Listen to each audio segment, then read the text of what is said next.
bengezwe abahambe beyoza umuntu ngeke ayisola impela mangezwile uyozwa nje ukuthi esetshenziwe akulinyazwe indlebe la umusic wakhona uphuma ngendlela enhle ngicela ukuthi uzwile nawe mfowethu asithenga amadlebe abantu kunjani umuntu akahambe oyizwela imessage ikhona kuningi nje okukhona kukhona ke futhi enye ingoma nje engihlela ukuyikhipha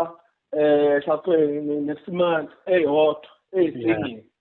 enye ingoma nje uzoyizwa nje ukuthi imayelana nani ngiyacabanga ukuthi sophinde sikhulume ngayo. Okay qala kithi usho nawudlalayo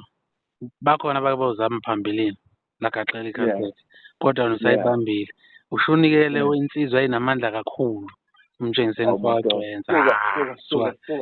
kamhlola hayi bafethu asekeni asingabe sangena lapho hayi asingabe sangena siyeka hey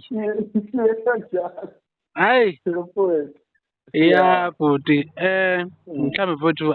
no asivale ngicela sekwanele ngiyafisa nje ukuthi sitshela abantu ukuthi mhlambe mabefuna ukuxhumana nawe bengakuthinta kuphi la mhlambe izinto ey'nkundleni zokuxhumana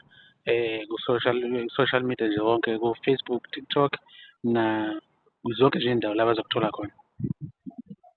Uma ufuna ungithola nje uyangithola kule namba yami ethi 0727607444 uphinde futhi ungithole lapha ku-TikTok lapho Ntshebe Mnandi ushuni phinde futhi ungithole lapha ku-Facebook Ntshebe Mnandi ya uyangithola nje kanjalo umculo wami uyatholakala-ke lapha Ntshebe Mnandi ungathi ngirish ko Spotify ko YouTube njalo njalo bafethu acela nisupport bafethu anyuka ama-views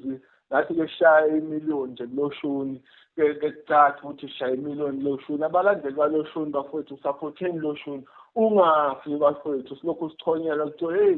loshuni ayikho indaba yawo kanti abalandeli bawo abawukhuphuli yabona hayi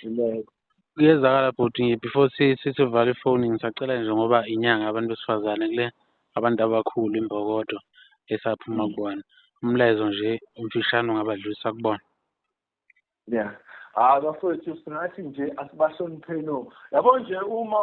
umuntu esifazane mina nje umuntu wesifazane uma ubona umuntu wesifazane ucabanga uma wakho njalo ndaba uyabona uma ungenza njalo uma wathi uma ubona umuntu wesifazane bese ucabanga uma wakho ngeke uyenze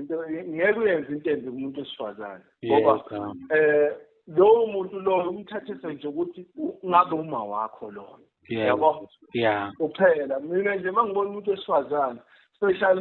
ngaze ngabona ngathi uyahlukumezeka vele ngicabanga ngowami uma yabo so asibaphatheni kahle abantu besifazane bafowethu iyona nzala abantu